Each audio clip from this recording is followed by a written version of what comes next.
Thank you, everybody. Thanks, Eric. I'm very nervous all of a sudden because a lot of my personal heroes are here in the crowd, and yet I'm the one speaking. It should be the other way around. My name is Tim. I wanted to talk about a topic that I've been pushing pretty hard on because I've been watching virtual production happen for 4 years, and I've broken down on a very simple brass tacks level beyond all the distractions of camera tracking, Unreal, game engine, all this stuff, but just the real production issues. And I've thought about what's going to stick in the long term. So one topic that I think is going to stick in the long term that's pretty new is on-set image-based lighting. So we'll talk about that. But before I start, I just want to introduce myself. I'm a cinematographer. I went to AFI. I'm also a father. I'm very happy to be a dad. And I also started a lighting committee for the ASC and am now associate. And working pretty hard for the ASC, with the ASC, to bring these issues to bear for the industry. So, but I have a background in biomedical engineering, so that's where I have my hardcore science background to somehow figure all this crazy stuff out. So what I wanted to talk about was basically discuss on-set image-based lighting. So it's for filmmaking, for people that are in the craft, cinematographers, I'm calling it true motivated light for filmmakers, all right? So what we're gonna cover is what was it, what is it now, and how can I do it, or how can you do it, right? So in the past, when you did a lighting gag, you were trying to recreate the world with light. So these were the basic tools that you used to have. You had some sort of fixture, and you had some sort of dimmer, that you can dim the fixture up and down, and then you waved the flag or something to block it and shape the light, and you had something to change the color of that light, right? And if I wanted to, let's say, do a TV gag, quote unquote, and simulate the TV on somebody's face, you could do it this way. You had a couple of fixtures, they had different colors, and they diffused through a big diffuser, and you just flickered randomly up and down, right? That's a TV, right? And then something called Portman's process is when you have, let's say, a rear projection, a video screen behind a car, and you start waving lights around and start dimming things up and down, put different shells, different flags, and all sorts of sophisticated or unsophisticated methods. And then what about just recreating fire? So fire, a lot of times, is just tungsten being dimmed up and down. You have a couple of fixtures. And you had a couple of dimmers, so you had an automatic dimmer pack or whatever that's randomly generating these signals. And then the gag grew up, right? So Roger Deakins did this gag, quote unquote, for the movie Skyfall. And there's a pivotal scene where there's a building on fire. And so what he did and what he recreated was basically a wall of light that dimmed up and down, and he played back video on it, and then it looks like fire, a whole house on fire, right? And he went to the next step with 1917. Now it's not just a house; it's a whole burning church. So he covered an entire massive church with these massive lights and played back fire, which is just lights dimming up and down, kind of like video. And here's the setup. Now, Roger also likes to mention that he loves doing very simple lighting setups. So, but if you think about how things have progressed, let's look at this. I think this is House of Cards. So this is, again, it's almost a decade ago, and they were playing back video, and you're starting to see reflections starting to take place directly on the car itself, mixed with green screen, right? And then as this technique has evolved over time, then you get into movies like Rogue One, Greg Fraser and the whole VFX team there. Now they have big projection walls, and you're doing the hyperspace gag. Because it's so big and bright, you're going to start feeling that light on people's faces. So now you've got two elements playing. You've got rear projection, and then you have image-based lighting, right? So I want to just talk about image-based lighting as a topic. Now, here's an example of, you've got basically what it is, it's basically a CGI technique, VFX technique, where you need to figure out how do I take a virtual object that I build in the computer and comp it with a real object, right? I have to light it correctly, and it's very complicated to figure that out. And so what the technique generally has become is you take a photosphere placed at the actual, you get a camera that could do 360-degree video or photographs at the position of the talent or object that needs to be comped in, and you take bracket exposures and you stitch it all together. So now you have a lighting plate. You have a video or either the video or just a still image. And then in the virtual environment, you create a virtual sphere around the object and you map that plate on that sphere. So then you get direct reflections from that sphere, from that plate onto the sphere, and then you can start attaching lighting values to those different values of pixels, right? So the first real attempt that is notable, I think, where this really started to play out was this movie. Does anyone remember what this movie is? Gravity, right? So here you actually had a cube of LED tiles, very low resolution, but this is what they had at the time. This is about 10 years ago.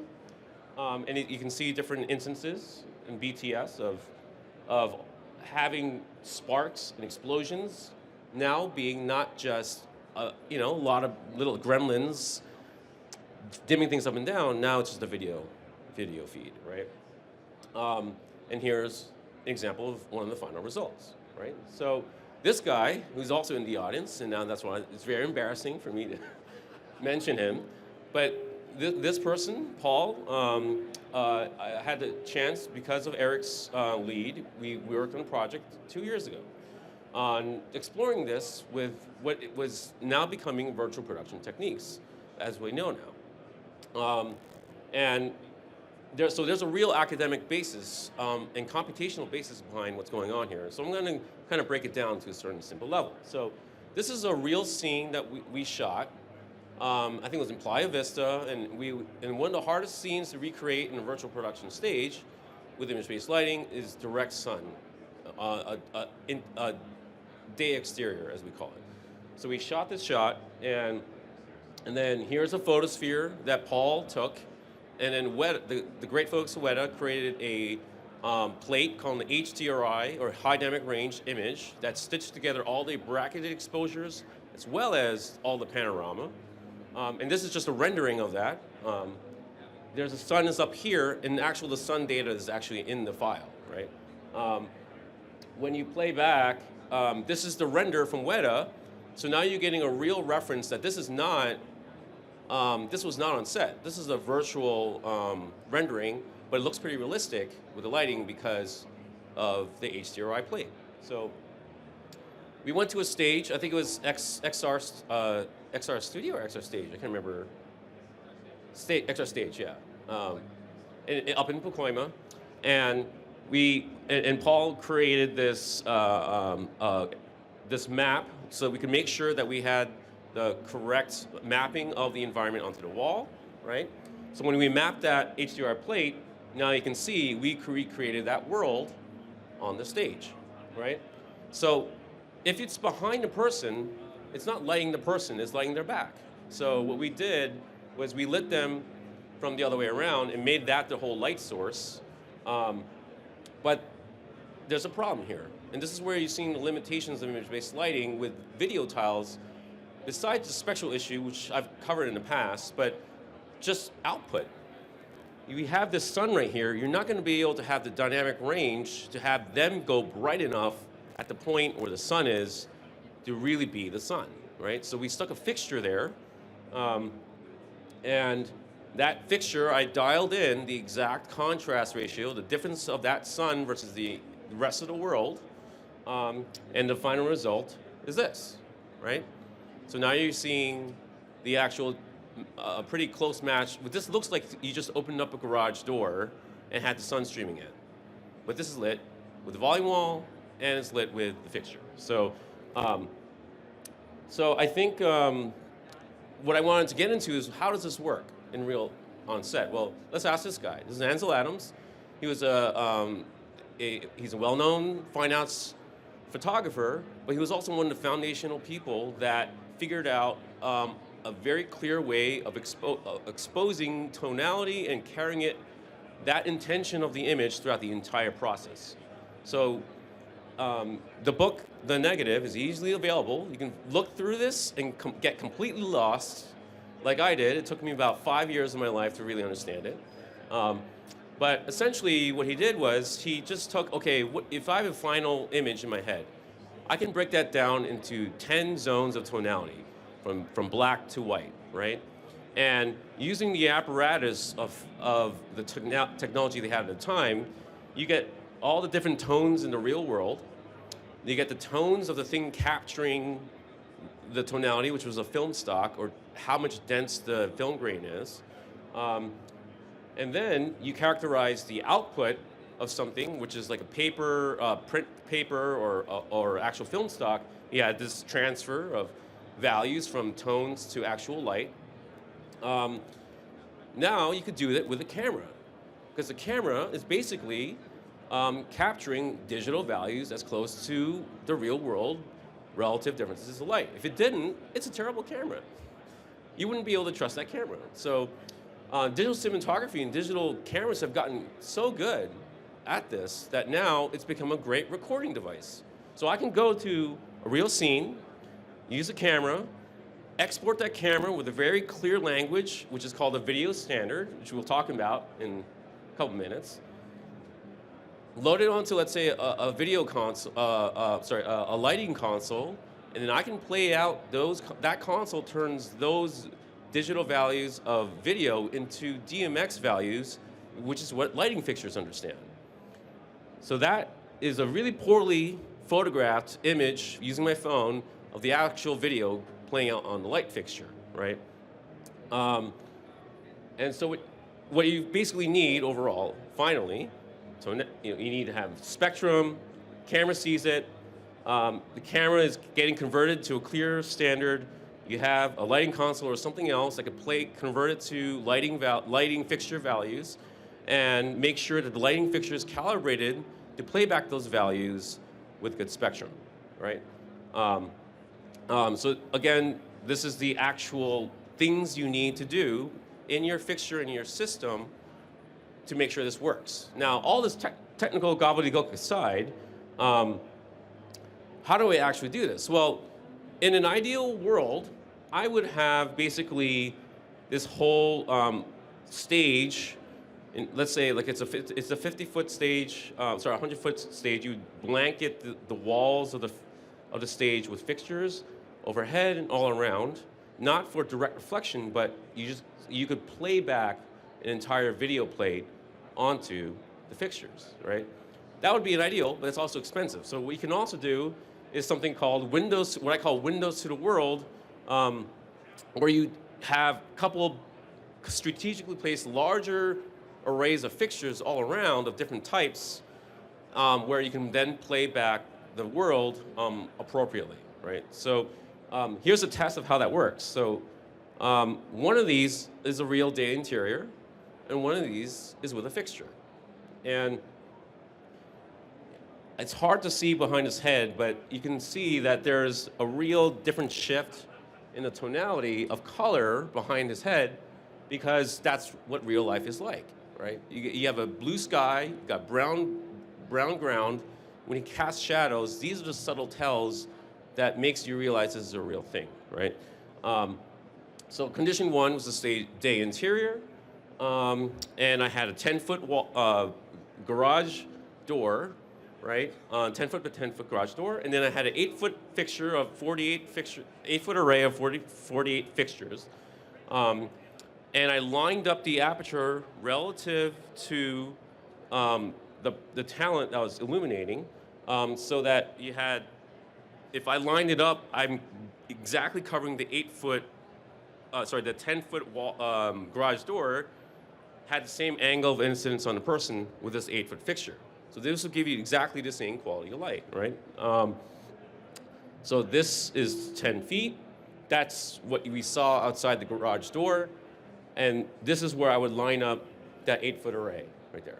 So you can see on the talent position, it should have the same quality of light, right? So, and that's the actual video that I shot. So and it's Rec 709 video. So that's what and then I took a picture of the video on the fixtures again. And again, my phone kind of washed out the colors because it was so bright, it just couldn't handle it.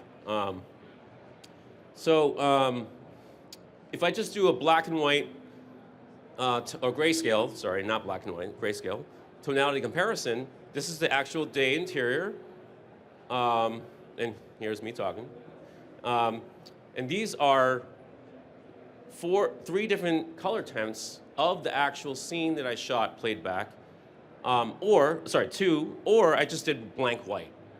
So overall, that means I matched the actual tonality and quality of light, right? Because of that's a guarantee that I got that right? But now we have to think about color and the color differences and relative color balances.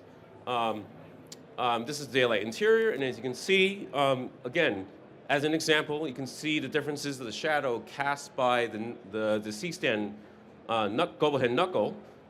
And when I have the white plate, it's just a clean shadow, right? And it's kind of hard to see with this plate right here, but when it's 4,300 Kelvin, completely different color temperature, but white balance in the camera, it's almost a one-to-one match, right? There's subtle differences due to color rendering or spectral issues, blah, blah, blah.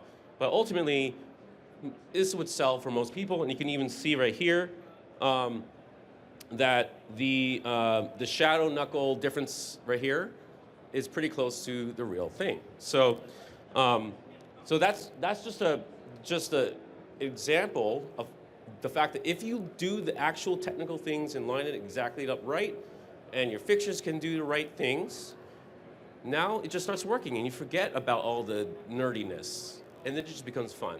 And then you can just start playing with video and putting on your fixtures. So, and I think that's pretty much all I want to.